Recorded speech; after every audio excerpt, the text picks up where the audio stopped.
Hi there. I'm Jess, and I'm one batty bat. I'm Herky, and I'm two bats. And I am Dusty. And I have three bats.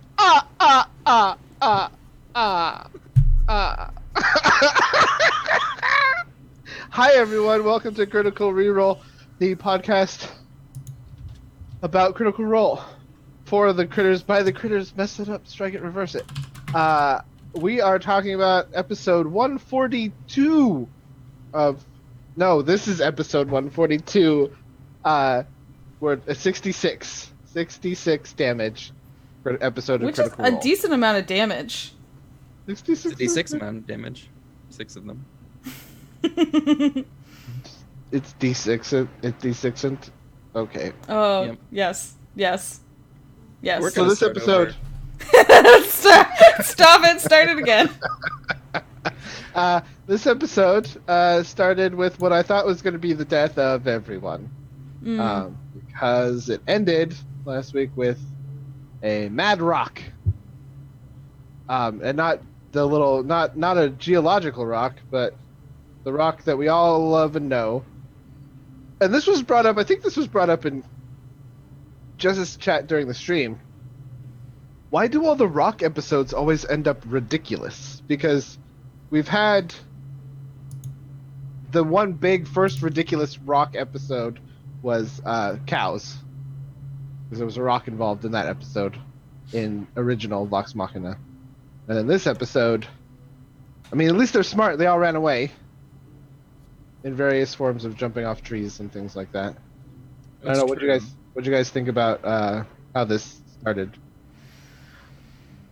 Well, first of all, we are talking about a giant, or gargantuan, as it's officially classified, bird, not Dwayne "The Rock" Johnson, who would probably be a 20, probably a demigod.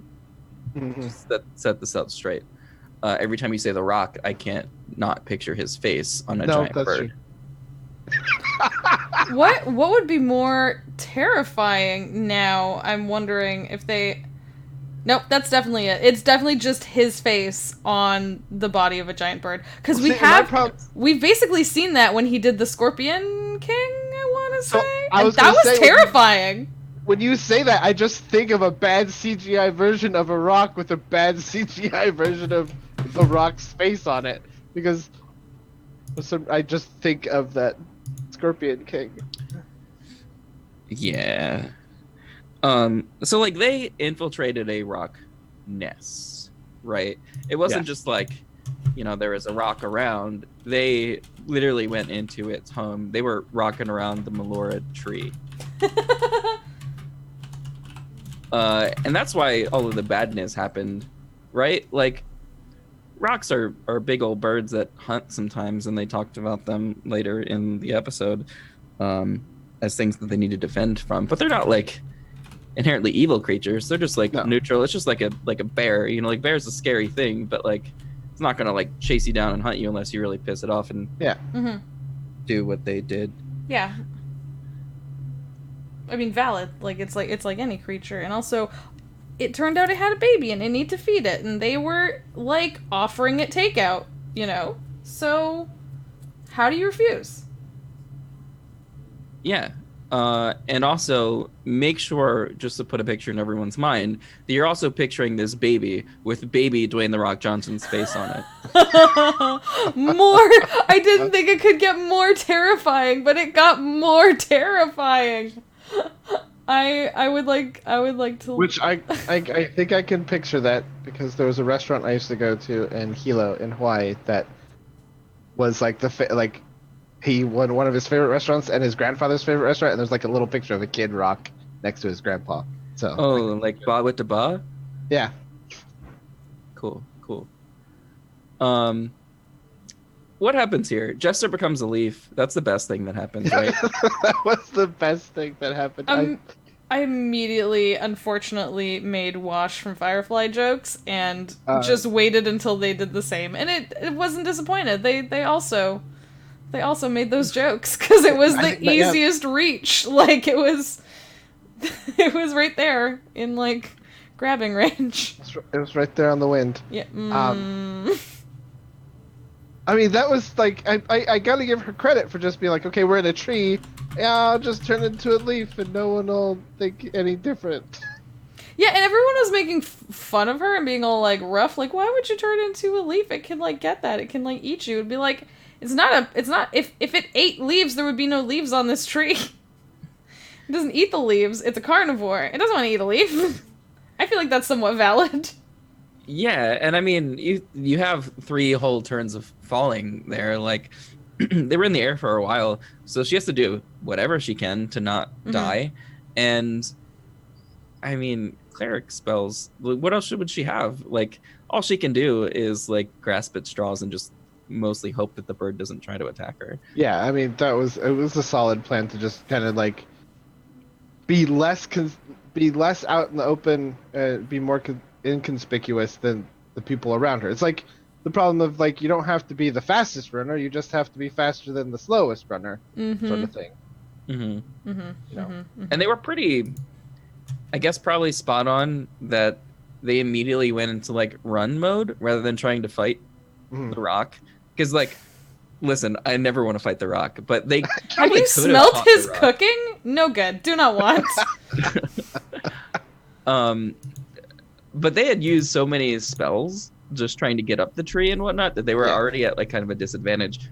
Like 7-on-1 against a rock, like they could probably win if they were smart, but considering their current situation, they probably wouldn't have won like that. Like they had used all their spells to traverse up the tree, so like they weren't in their best place possible to fight this rock. Yeah, they're not even on the best ground to fight. Or any ground. They aren't even on the ground at all. Yeah. That's where I was going with that joke. Thanks, Rick. You know, they were up a tree, basically. I mean, Without literally. a paddle. Yes. Paddles are very useful in trees. Yep. Yeah. But the rock rolled really well quite a few times, which you'd imagine the rock would roll pretty well. Because he rocks and rolls. We are just off the rails. We're so terrible. He resisted an attempt at polymorph from Caleb. I thought the rock resisted something else. There was another save that it had to do. I can't remember what spell that was.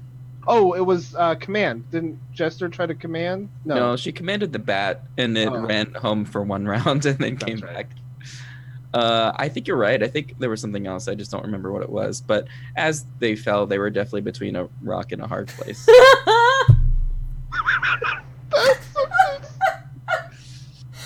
I'm sorry. I can't. Ladies and gentlemen, this is the episode where we get fired. We fire all ourselves. Yeah, they eventually get the rock to turn into something else, a tiny bat. Which then kind of clears them from like harm. But I loved how Matt would, and so there is a question that's related to when the rock turns into a bat, and it's not really a question; it's just a comment. So essentially, when the rock was turned into a tiny rock bat, it yeeted forward 120 feet. Yes? Question mark. So I guess it's technically a question, but as he was, because he was in the claws, and then he did his, which I didn't know, and that must be a higher level hexblade thing, where he can like teleport around within the 5 feet or something like that of something hex. Relentless hex. Relentless hex. And so he popped out from the claws and onto the back right as they got the polymorph off. So then, an object in motion tends to stay in motion. So tiny bat forward. There's a lot of falling and flying in this episode.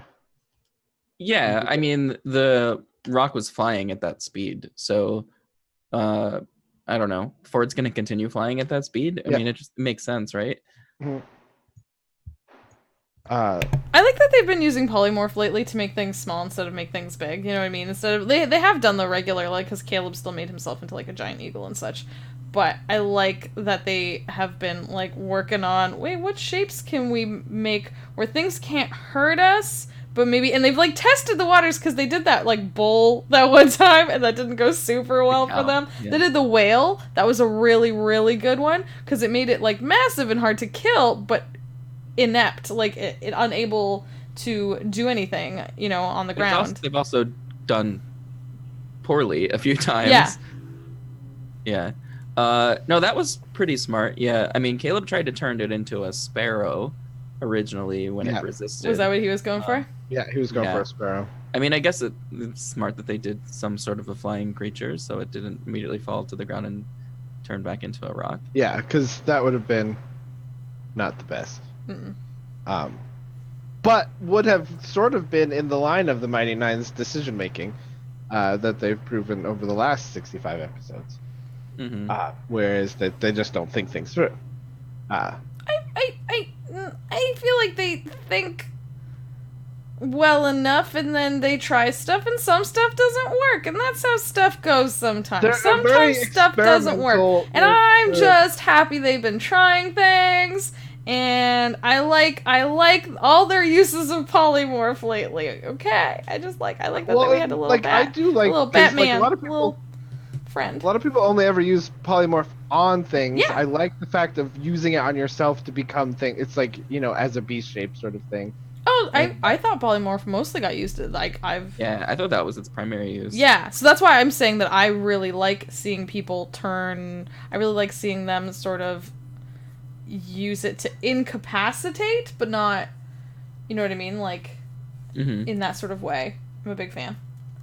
Yeah, I've definitely had it used a lot in my games to do similar things where it incapacitates into something small, and then everyone just aligns a single like attack, and it gets like 7 attacks. Yeah, at once. we've used it like that in our games, but we've never. I had a lot of games where people never thought to just until I had a game with Christina, and she kept turning herself into all sorts of things. Triceratops mode. Yes. Yeah, so that's the thing. They run away from a rock, and then it becomes a bat rock. And then Caleb and Bo fly back up to investigate the nest and find Baby Rock. Aw, Baby Rock. Caleb sort of does a little pushing Bo into the nest, and she gets to search around while they throw random objects at the poor bird, like try to get ball bearings. Like, don't feed your bird ball bearings. Like, yeah, that web was a big mistake. I think Bo just didn't want to keep giving it food, and it was just kind of like a distraction. Like, hey, go away, leave me alone for a minute, kind of situation. But like, that's not gonna work. No, baby birds in any size are very well into when it's feeding time. It's feeding time, and giving it a little taste. Not the best, but she does manage to scrounge around a bunch of stuff. While the bat, I love that Matt kept having the bat like trying to escape, like while they were doing all that stuff. It's like, oh no, it's out again. Nope, it's out again. Just this annoying little bat that kept doing attacks and things like. I mean, it was just, it plays into, you know, the smart. I mean, you still have your wits about you when you're polymorphed. And that bat was a nuisance. Sort of. It depends on what you change it into. Yeah. Like the moth situation. Yeah. It was still mad. That's not going to change that. It's a mad bat. I just like that it's something that I had to keep thinking about because Matt kept having it roll to escape, and it kept rolling. I mean, Matt was rolling really well for this thing the entire time. But they do manage to get stuff from the nest and make a run for it. And they head for a cave, I think, and then Caleb's trying to get the bubble up while the rock's on its way. And then they manage to avoid it. It flies around for a while and then flies off. Yeah, they spent nearly an hour investigating the nest and just like chilling with Bat Rock. Yeah. who is obviously understandably pissed at the whole situation. And when they let off on the Moorbounders, they only gave like 5 minutes of polymorph time left. So the bat turning into a rock just a little bit faster than the Moorbounders had caught up, but they were able to hide long enough to get into the dome. Inside the dome, Bo shows her spoils from the nest, which I guess first is the lockbox, or most importantly, is the lockbox. Oh, this lockbox. Yeah, which they hand to Not to open, to unlock, but not to investigate for traps. Yeah, I feel like that was just they forgot to like even think that something could be trapped. And that should be not. Yeah, that should be the first job of a rogue, is to check for traps first before you unlock anything, especially when you're inside a dome. Mm-hmm. And it lets off a fireball spell, which I was like, oh well, here we go. Because fireball always ends up good. Yeah. Not doesn't seem to be very good at being a rogue. She just doesn't do those things that you would expect rogues to do, and I think that's what makes her more interesting. Because she's not like, I'm gonna unlock everything and I'm gonna check for traps constantly. She just kind of doesn't, which is fun. Yeah, it's fun too, because it plays against that. Everyone always expects the rogue to do all the work on that kind of stuff, and not just does whatever she wants. Mm-hmm. And it's always a lot more fun. And to be fair, I mean, there are other people who would be just as good at checking for traps as not. Oh yeah. So it doesn't always have to be her job. No, and that's like Caleb would be good at it too. Yeah, and I'm always of the mind of thinking outside of your class's box, sort of thing. Oh, box! I brought up box. In that regard, I lost my train of thought. Sorry, but yes. They explode. Luckily, it's not for as much. Everyone rolls pretty well. Half of the people have evasion of some sort. I think it was only 24 damage was the roll. So yeah, fireballs really aren't that bad unless you're really low level. Yeah. So it hurt them all, but it's not that bad anymore. It was like a regular normal.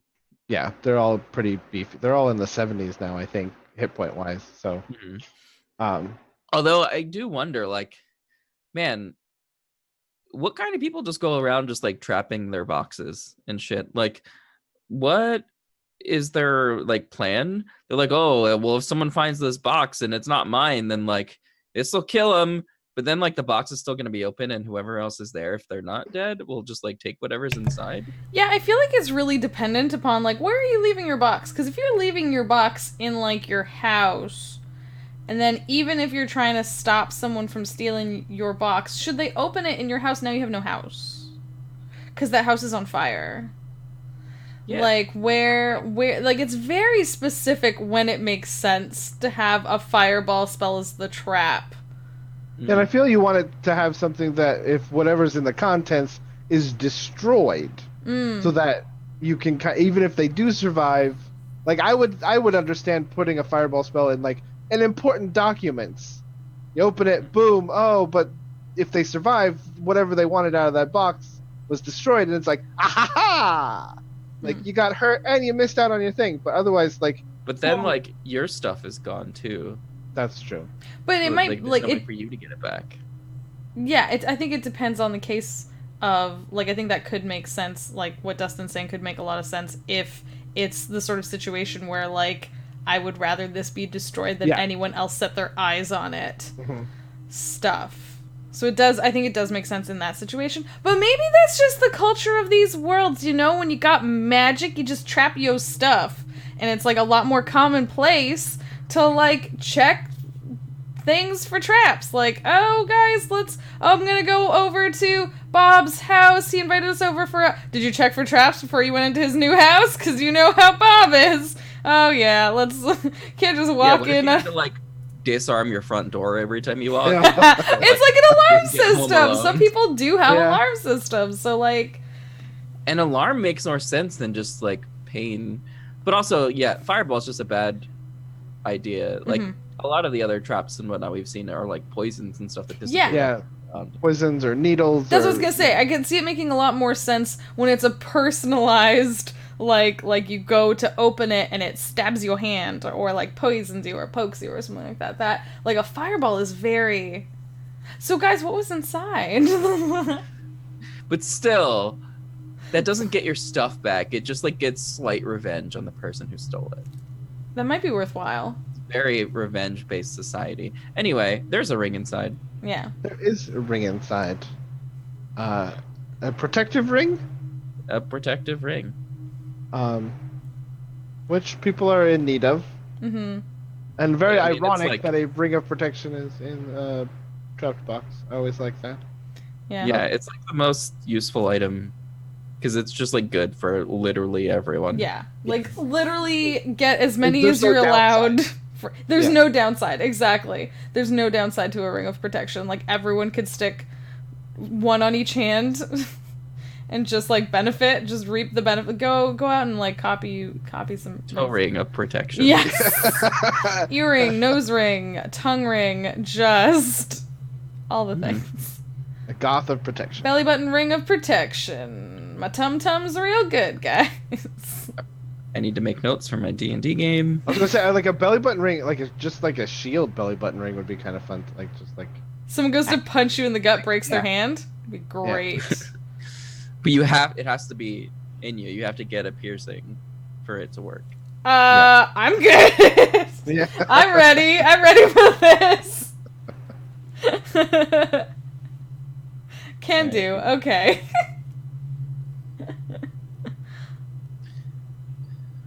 Okay. So, yeah, we get the ring of protection. Is this the night that Ford does some talking with Caleb, or is that no? That's in the ready room. With Oh, that's Caduceus or with Caduceus. Sometimes I get rests really mixed up in the episode. Mm-hmm. But they stay they rest in the cave though, right? Or no, they keep going. Because I can't remember the. I think they do. They may have to rest one night, or they just press forward. I don't remember. But they end up pressing forward eventually to get to what they expect to be Bazzoxan. We have the orc. Just before they get to Bazzoxan, we have the orc encounter. yes. Yeah. With the hello bees, which I love that was the call of Insect Swarm was hello bees, and then just bees appear. Mm-hmm. Because that's a fun use of the spell. It is a nice callback, and I love it. There were two groups of orc marauders. One was deterred mostly by Caleb with a fireball, and then the second by Jester with the bees, which was pretty cool. Like they mentioned, it was kind of like a Mad Max scenario, like kind of like a chase battle on the Moorbounders. It was sort of like Dust Stormy too, wasn't it? Mm-hmm. Yeah. And it was by this point where they're all pretty stretched thin on their resources, and it's getting dark, and they know it's dangerous to go across these lands in the dark, but they decide. Well, there's an argument on whether they should rest, and like they feel like they're really close to Bazzoxan, like another hour or so, Mm-hmm. and they're like, should we keep going or should we stop? But everyone's like, well, if something happens, that we're all pretty screwed. Yeah. But they decide to push forward for the hour, and they get to Bazzoxan, and there's some awesome descriptions of a tower that sort of looked like it was like phased into the mountain. This old fortress that I think was like the old fortress of the Betrayer Gods. Sort of. They're met with some people as they come in, and Caleb and Ford kind of have a talk about who they are and why they're here and that they're coming in, and it definitely seems like this is probably not what they expected. Mhm. It's really more of just like a military base. Yeah, like a real More than frontier anything. kind of military base too, like far from everything. Yeah, and they learn after a little bit that yeah, they're basically here to kind of contain what's going on in what they call the Umbra Gates, which is essentially a giant multi-tiered temple built into the mountains to the betrayer gods, and essentially the like Abyss's seat in Exandria. That at some points were kind of held in kind of the link between here and the Abyss, and they're still kind of there, and things still come out of it. And I got a very first episode of Critical Role ever vibe from this. Just sort of in the Oh. description that they're dealing with this thing and they've closed out because remember it was the mine and things were coming out of the mine at random intervals, and they were talking about how things come out of this, but they've basically shut down everything, every other pathway because it's like a maze of tunnels in there, so that everything gets funneled through there for them to attack. I just remember watching it and just like, oh, this sort of feels like The first them having to episode. deal with the first episode of things coming out of from some unknown deep dark source. Mm-hmm. That's But fun. I we hadn't get thought of that, but like I do get that, and I do get that feel. We didn't have the same we didn't have any battles or anything, or but the same derpy like a new party exploring with yeah. the guards and stuff. But yeah, I like the I mean, we did get a really awkward jester trying to redo the ready room, and where she didn't really roll the high off the first. And just I liked the idea of her like catching all of the guards' attention with moving the ladder around, and then just like waiting till they looked away, and then climbing up, and changing it, and then going back down and waiting. It was pretty cute. I always like it when she gets to deface something. Mm-hmm. But the ready room is essentially the general outpost of the town. There's places to sleep and things to merch, and that's pretty much it. And that's where they decide that they're going to stay for the night. And somehow they acquire spell components, which is kind of amazing. But they do get some incense and ivory from them as well. Yeah, that was. It didn't seem like this place would have a lot of stuff like that. I even think they tried to get alcohol, and it's like super expensive because yeah, it's they tried to get 3 bottles, and it was 45 gold.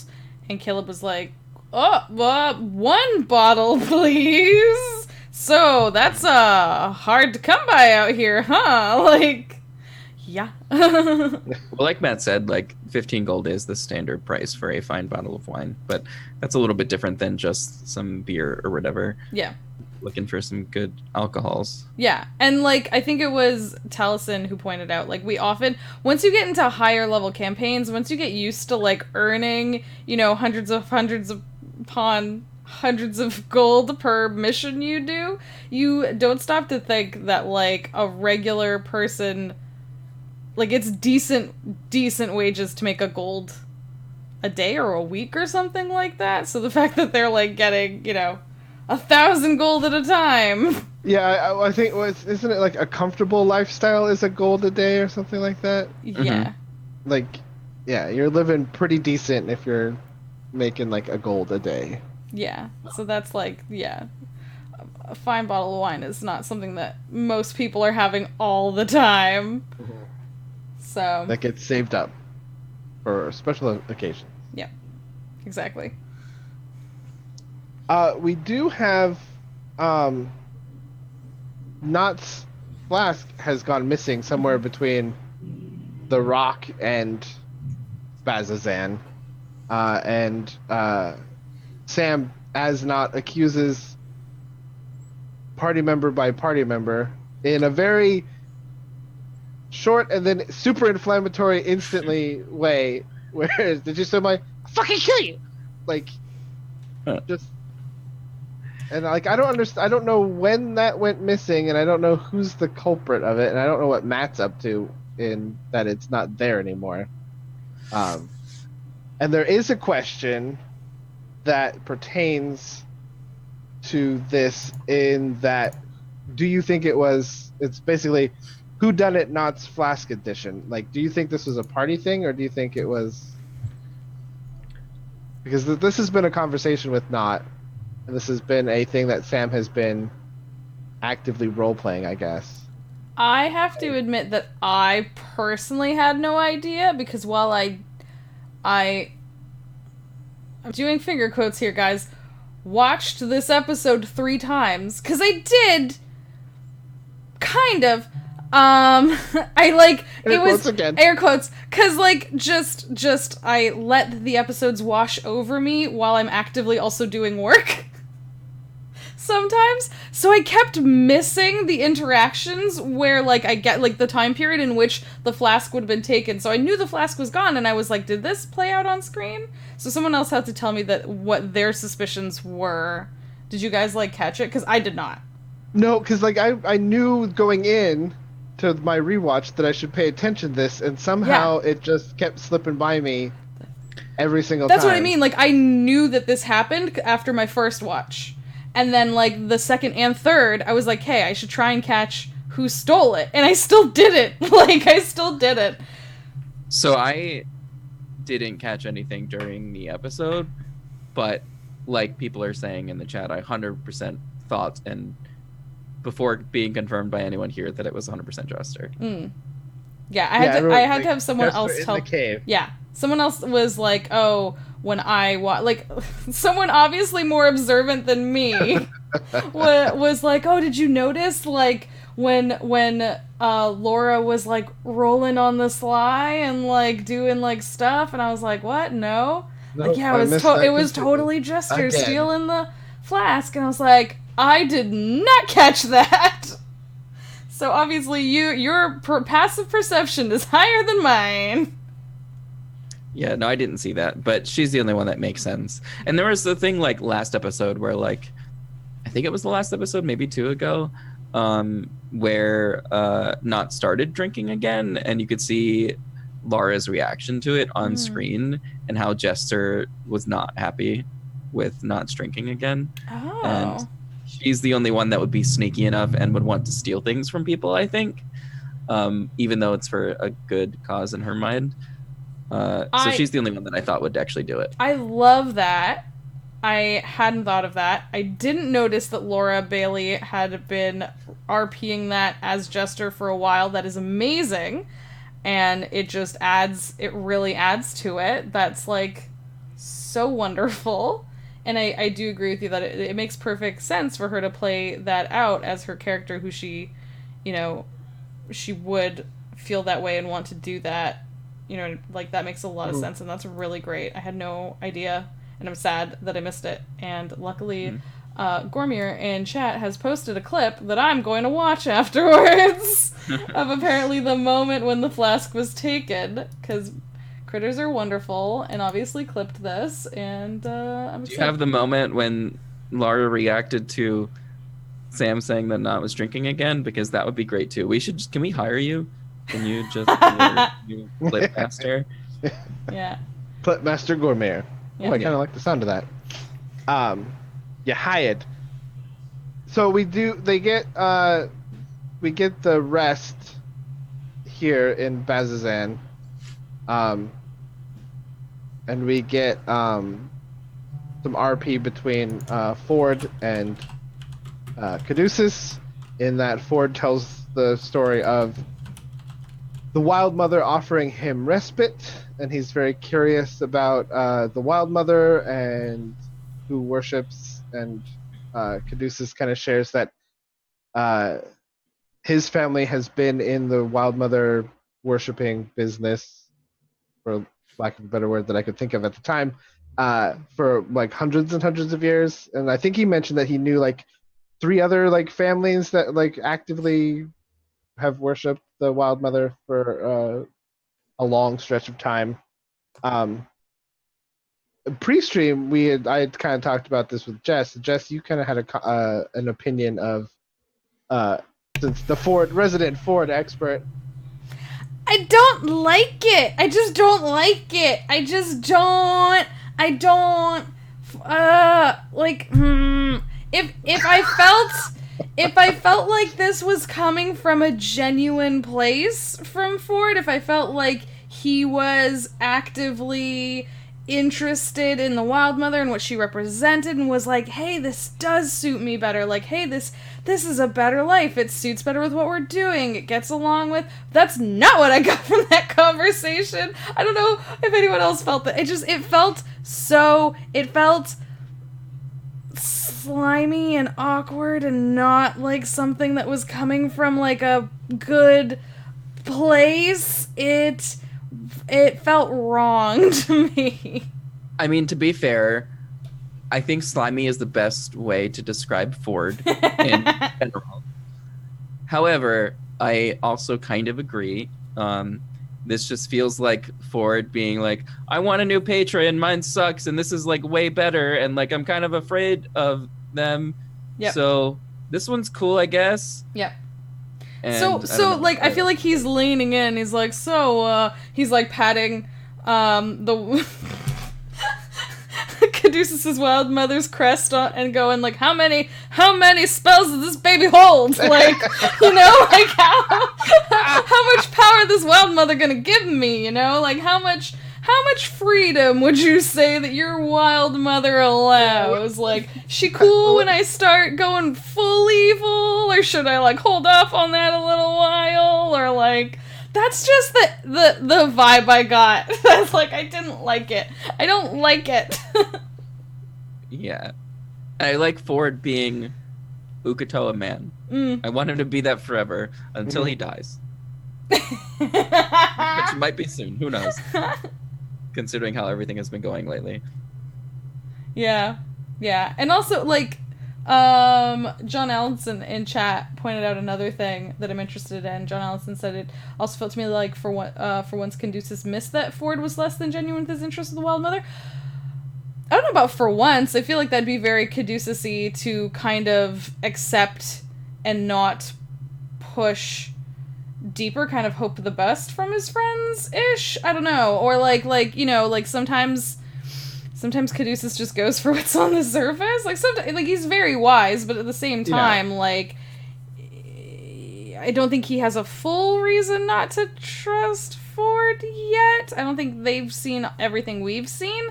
And I just think that, you know, when someone shows interest in something that's important to you and like starts asking you questions and starts saying like, oh, I think, you know, this is touching me too, and you're like, yes, let's talk about it, let's share it, you're not gonna immediately go like, wait a second, what are your intentions with my goddess? Like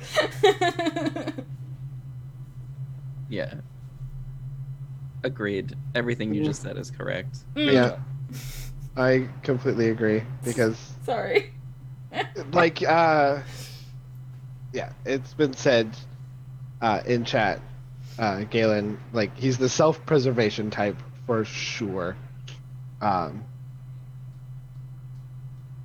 because his patron that he has been working for is not great and doesn't like that he's not here, so why not find something that maybe he could get away with without all the punishment parts. Do you guys think if he converted to the Wild Mother that he would start speaking like Caduceus? That would be interesting. That's interesting, because he does change his voice. But I think that was more I think that's when he was starting sort of off on a new life. I think he's comfortable in where he is now, that he will continue. I think that would raise too many that would raise too many new questions. I feel like he likes kind of sneaking by on what he's accomplished so far. I don't feel like he would do anything that raises more attention to him unnecessarily. Maybe that's just me. Would I like to hear him do Caduceus' voice? Yes. 100%. Can we also talk just for 1 second about how he was like kind of a jerk to the person at the ready room when he was asking about like what they knew about the Ember Gates and stuff? But that's just Ford. I feel like that's Ford, though. I feel like a lot of Yeah. people kind of allow that from him. I think we've seen him using his charisma in not my favoritist ways. Like, I think we've seen him use it in belittling, intimidating, which is not wrong. It's one way of doing things, but it's He not. definitely uses it more as a weapon in Yeah. conversations. Yeah. In a way to sort of, shake things up, get people off their guard. Mm-hmm. He's very aggressive in his charisma. He's slimy. He is slimy. It is an accurate. He's mercurial and slimy. Yeah. Yeah. No, He's really good at it. We've seen him. It's worked for him. So I just feel like there's been nothing to kind of stop that continuation and growth in that slimy direction. If slime works for you, you're gonna keep sliming, you know? Mm-hmm. You're just gonna keep sliming on. It's like Nickelodeon all over again. just don't say it, and you'll be fine. Keep calm and slime on. So before we move on to everything else that happens, there is a question about Nod's drinking problem, since we were just talking about that. And it's really just how big of an issue do you think it will become? And are we headed for a Scanlan-style blowout? Which, is interesting. It's a very Sam thing to do. I don't know. I feel like it's going to come up like next episode. Like it's going to be found out what happens. Because Nott is not going to just let it go. Mm-hmm. No. Especially after she's been out and about for a day or two without any alcohol on hand. So I think things are going to come to light probably the next episode. Mm-hmm. I think Sam playing Nott as a bit of a lost soul, which fair, like you lost your entire life, your body, like kind of everything. There's a lot of room there to just sort of like jump off. And this gives you a thing. I thought with getting, I'm blanking, Veth's husband back. Yeza, thank you. I thought with getting Yeza, with getting Veth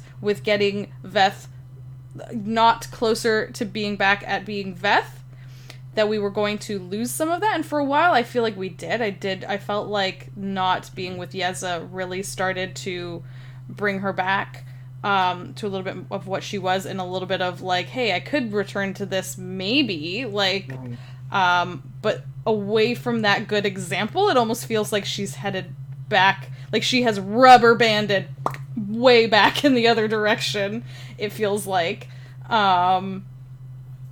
which is unfortunate. Yeah, I agree, and I think that's kind of where we're headed. I think that it's not going to be a long-term problem as soon as she gets back to Yeza and is with him more permanently. I think if it's possible for her to feel like she could go back to that life, then she will stay away from some of the bad stuff. I don't know, but like... But in the meantime, we're going to get some entertainment. Yeah, we're going to get some drama, because it's fun, and it's what Nott might do, and it's what Sam likes to do, so... Fair. Their characters, their story, their arcs. So this isn't a question, but it is for me. What would happen? How would Nott react when she finds out that Jester stole it? Do you think she would be understanding, or do you think she would flip shit and like kind of not be cool with Jester anymore? That's rough. I think that's a bit of a tough call, because I think like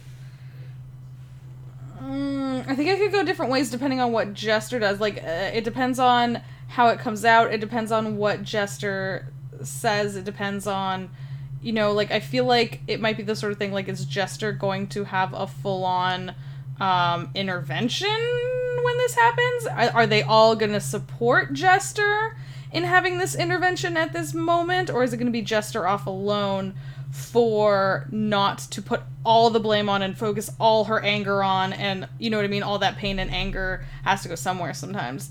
So if no one supports Jester in this, I could see not being very mad for at least for a little while, but I could see it being fixed in the long run, if that makes sense. I feel like it would be Jester who would like do sort of like an intervention style thing. I think, especially with this episode and how Not has been lashing out at people who she thinks stole the flask. It may be in Jester's mind that they're like, well, I got to deal with this, but I don't feel like there wouldn't be support from the rest of the Mighty Nine in a sort of way where they support Jester in that, especially if Not sort of lashed out. I don't think most of them care though. Jester's the true. one who would care about it. Yeah.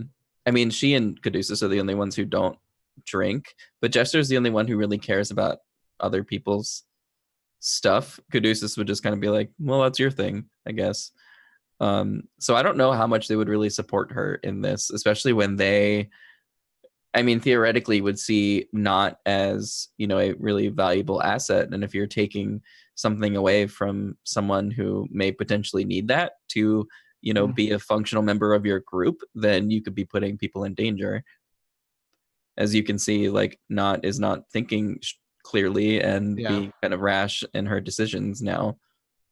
Yeah, and if that gets them in trouble, I can see that being sort of like why would you do this? And in a time where we're over here in this land that can kill us at every minute, like now probably wouldn't be the time for that sort of thing. I can see that too. Yeah, and Jester's the best person to hide it because it's probably in the backpack. But really all Not would need to do, and I'm surprised she hasn't tried this yet, is just putting her hand in and thinking of the flask and seeing if it comes out. But we'll see, I guess. Well, they got a little preoccupation with this. Jester does another scry the next day, or she does it the next day. Anyway, there's a failed scry attempt, and then messaging to this Oban character, who legitimately, when they started going off in this direction after the crazy fight, I'm like, why are you listening to this guy? Because now we have all these new pieces of information. We learn that there's no other way into this thing, supposedly, than the umbral gates, right? But then they message like, oh yeah, 6 miles over here, there's a hidden entrance. Come on, guys, come say hi. And I'm like, well, they said that there are tunnels and there are other entrances. Yeah, but at least one other entrance. Yeah, for the soldiers only. Speaking of Oban, they did ask, I don't remember his name, but the proprietor of the Ready Room if he knew anything about Oban, and he said no. But Caduceus got an insight whisper, and I don't think that ever really came up. It didn't really. The conversation basically ended with Not showing Oban to him and him saying basically, it looks familiar, I may have seen him a month ago or anything, and then it just kind of ends there. So I would love to know what Matt told Caduceus. It could have just been one of those fake whisperers where it's like, he doesn't know anything. Yeah, we never know exactly what Matt says, and sometimes it's more for the drama of a whisper than anything else. But they do hop back on the Moorbounders. They get some goggles and masks. They got to run through more sandstorms, and they get to this entrance. And they sort of do it through pinging. They find this entrance that's a gate that has Celestial written on it, which the phrase that it says is let lie the king's instrument, deathless and detained until the world ends. which I'm just like, okay, well, we know this area was the betrayer gods. We know there's one. We know from the scrying before that they're looking into this crawling king, and so like this is some sort of entombed thing that the angels sealed away here to the crawling king, most likely. I mean, the king's instrument could be a person, a lieutenant, like we know these lieutenants exist. In through Ukatoa is a lieutenant of gods. And this is the guy that they're following. He's like, oh yeah, and bring the person with the celestial blood because I'm totally not going to need her for some reason. Um, they're just too trusting, these kids. I don't know what they think they're getting into. Well, then they start investigating. They head down in here into these caverns. Caleb does some Frumpkin searching, but completely overlooks this area. While the rest of them are kind of looking, Matt does. They find another room with a bunch of obelisks that have infernal written on them that has been like gouged out, and I don't remember exactly what that stuff said, but it wasn't good stuff. It was basically like a motto for the abyss in that build every bridge. I didn't write it down. Build every bridge, corrupt every heart, something like that. But I mean, it's not good stuff. Not good stuff at all. And it was definitely these. It seemed to be like gouged out by the celestials that have sealed this off. And as they go farther in, they come to a courtyard with a partially exposed tower of black rock that's surrounded by stone angels on their knees on the ground, weeping blood. Around them is the remnants of a battle. There are celestial bones, armor, swords, weapons. All of these statues are crying blood that has been recent, and they're, if you listen to them, they all are singing some sort of tune inside of them. Like this whole thing, while visually was flipping, striking, and awesome, was also just like, well, this place this is a big bad evil in here. Yeah, like those blood weeping stone angels, but that's gonna get a big old nope from me. Yeah. I'm gonna have to give that a big old nope. No thanks. Yeah, the craziest thing to me is that like until now, you never really thought of like Oban as like a really bad dude. Like, you know, potentially someone who's from the Empire, working for the Empire, and like doing war things, being a spy, and like opening portals for distractions and stuff, but not like, oh, this is like actually like some shit. Yeah, these aren't just distractions. There's a goal in mind. Yeah, but I don't know what's actually in here. I mean, it could be something incredibly awful, but it could also just not be that bad. I mean, it could be, but like, here's like my brain goes to these things. Like, now that we know that there's celestials in context with this, we know that it's an abyss. We know that this abyss thing has been a common theme heading up to here. My whole thing is like the fact that he said, "Oh, and bring her." We know that Yasha has celestial blood as an Asamar. Like, if the celestials, and this is just me always thinking the worst about everything because that's what I do. Like this is sealed away by celestials. If they want to unseal something, it makes sense that a celestial type of thing would be involved in like opening the seal. And like really, we don't know anything about this, but like you don't just follow strangers into old temples from the abyss. I mean, they followed the stranger days ride north without any real context anyway, so they just follow any order that's given to them, basically. They take any hook, and they bite hard on any hook, and Matt just sort of pulls and reels them in a direction. So that was, I mean, that's a couple of the questions that we have related to that, too. Most of the questions. Bo brought this up during the episode, and, like, I can't think that has to be a factor because, like Ford mentioned, like this dude was already coming this way regardless of whether Yasha was coming or not. I don't think that she really has anything to do with it. I just think that he has some personal connection or grudge or knowing of Yasha because of the type of person that she is, physically, like race wise, and from her connections here in Jorhas that apparently have word has spread a little bit, at least, about the Orphan Maker. So I think it's less about needing her for some sort of ritual or understanding what's going on down here, and just more of like an actual connection or curiosity about her.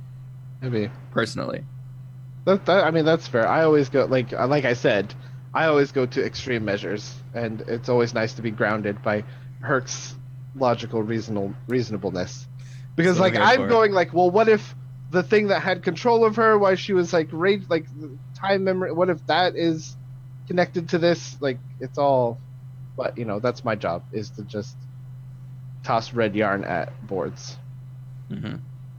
Jess, how do you feel about all of this? I mean, I went to crit roll stats to get the rest of that saying because I wanted to find it because it was interesting, and like you said, it begins with like build every bridge. It's like, okay, that's cool. Yeah. All right, that's not bad. Building bridges is good. You want to build bridges. Become every nightmare. Yeah, Oh. I don't know how I feel about that. Feast on every heart. That's it. Yeah, no. No thanks. No thanks right there. I mean, listen, I know you, Jess, but hearts do taste good, kind of.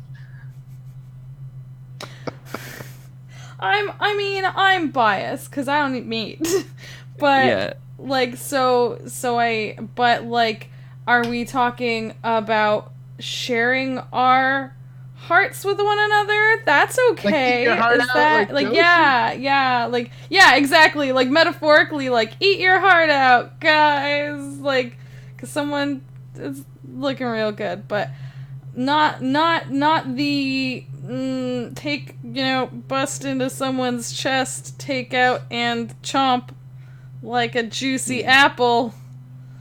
Not so much. There's an image I didn't need.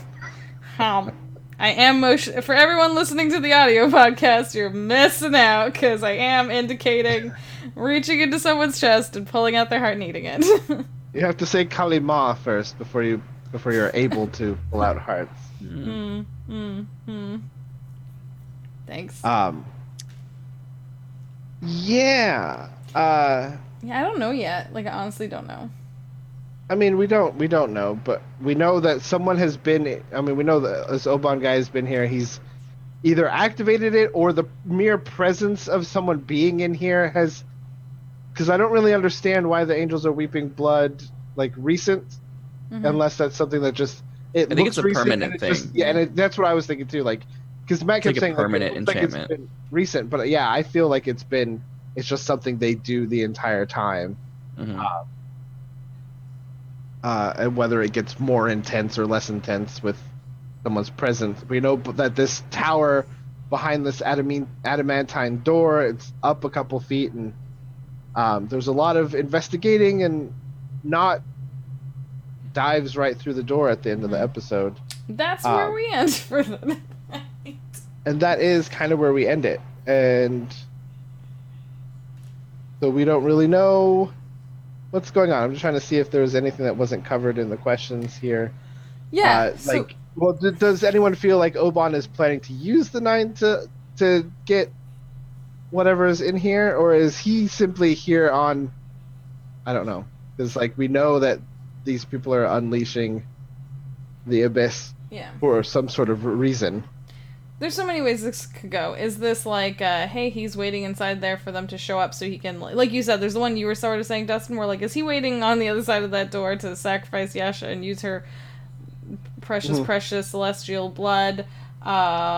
Is Herc right? And like, he was already just coming here, so maybe like he's not even here yet. Maybe they even beat him here. Was he hoping they would go through and set up all the traps first? Like, that kind of thing? Was he there? Like, do we also get will not continue to be impetuous? Not impetuous. Yeah.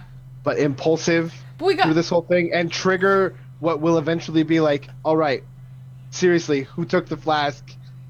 Nott's actions are getting us in trouble. Like this, like. But is that Yeah, how there you was- go about a situation like that? Do you go getting mad at the person who pointed out that someone has a problem and now the person is doing the problematic actions? Yeah, I don't know. Well, I'm just saying. Or Like, do this you may- go, hey, Knot, I know that you're not super happy about that, but this is just kind of proving the point. Like, Yeah. All I'm saying is, like, do we get in the next episode more of these kind of actions that will eventually lead to something being done about, like, hey, look, we know Yes. your flask is gone, like, but we need you to focus because, like, this is the abyss. I think Sam's not gonna. I think Knot's gonna not stop acting that way. I think Knot will Yeah. continue to act that way because it makes sense for Knot to do, and because it is fun for Sam to play out not getting more and more reckless. Especially while they're in as she doesn't this get what she horribly wants. dangerous place. Yes, especially in this dangerous place. That is hilariously, amazingly fun to do. Let's just really be reckless here. It makes sense. It's fun. Why not do the fun thing? It's a game. Yeah, I think that this was already part of his plan. This was the next step of his plan, so that's where he was going. And he was essentially just like, if you guys want to find me, this is the shit I gotta do, so you can come here. And I feel like he's probably going to try to have some sort of a conversation with them and try to convince them about why this is the right thing to do and why they're doing it and why they should side with the Empire. And that's We're going to get some more moral ambiguity. Yeah. And Yeah. then Mighty Nine's going to need to decide whose side they're on again. I don't like it. I feel like there's almost no chance that Obana's gonna be able to say anything that makes sense as to, like, here's why I'm in Not My Lands, but here's why I deserve their items more than they do. Like, do you know what I mean? Like, I just feel like it's gonna end up being something like that, and it's gonna be icky, and I'm just gonna want them to fight Oban immediately, because I don't like And then they icky find folk. out it was Dairon the whole time. It was actually Dairon the whole time. We solved it. There you go. I wonder where Dairon is and what they've been up to. Oban killed her. Good question. There were a couple times, I think, where Jester could have sent some more messages. Find out where people are and what they're doing. How come we weren't but- checking in on, like, Dairon? Like, Yeah. Because it's more interesting to check in on all your old NPC friends that you miss and you haven't especially spoken to in a long the ones time. that can't communicate back to you because they don't know what's really happening. Oh no, so sad. Why do this? Anyway, I think Bazzoxan's really cool, and I hope Oh, that yeah. they do something with it. Liam mentioned, like, is this where we go to, like, power level and, like, grind? And Matt was like, no, not really, indicating that it's, like, not really, like, end game stuff. But I would love for them to have some, like, real abyssy shit in here. Yeah. They could actually fight Demogorgon. That would be awesome. That does sound like fun. That would be a good fun thing. I'm ready for that. That I sounds want good. to see some demon princes. Give me all Yes. I want to. Yeah, I'm really excited because I want to see some, like, high level, like, abyss stuff. of them. Mhm. We don't get enough of that, and We gotta we've been go getting. Stro. That was it. Yeah, we're getting a lot more flavor, but now that we're here in whatever this temple is, sealed away by the Celestials, there's got to be something good down here, and I'm really excited. Mm-hmm. So I think I think that's pretty much it. We can wrap it up with not knowing what's going to happen because not jumped in here into this evilness, and yeah. Not knowing what not like I was just expecting there to be like a joke there and it was kind of partially there. I got half, like, as I was saying it, was like, oh, I should turn this into a joke, but then I couldn't think of anything to finish up that. But yeah. Could not quite take it there. That's it. Okay. sounds good. Great job, everybody. Yeah. We did it. We did it. We will see you next week when we figure out what the Mighty Nine does in this evil dark temple and what bad decisions they make, because they will make plenty. They always do. Hey, happy nice day, everyone. Happy nice day to you and you. Thanks. May all your Thanks. days be as nice as today. Nice. All right. So this was episode 142 of Critical Reroll. We did it. If you weren't already here for the live showing on Twitch, come hang out with us on Twitch sometime. Or if you listen to this somewhere, wherever you listen to it, give it those good old thumbs ups and stars and likes. Yes. And Rate us and subs. review us because that helps us be found. And feel free to, on our Twitter, we put out a forum, ask us questions, and we, as you see, we will answer them or talk about them here in the episode. If you type !forum in the chat, it will lead you to the link. That is always the same link, and answer all your questions. And also tweet at us, just like tell us that you like butts or something. That's good too. Absolutely. Because, I mean, that's just a Tell us generally which of the good Mighty all-the-time Nines thing. butts you like the most. Who knows? Maybe next episode we'll rate them all by butts. Oh, yes. Mhm, We can have a butt rating. I like it. Mm-hmm. Well, thank you, everyone. I have been Dusty at GeoNerd on Twitter. I'm Herky. Don't follow me. I'm Jess at go_JG on Twitch and Twitter, and you can also find us at Critical Reroll on Twitch and Twitter, so go check those out. Thank you so much for spending this time with us. Hope you have a real good night. We'll see you all later. Bye! Bye! Play the music, everyone!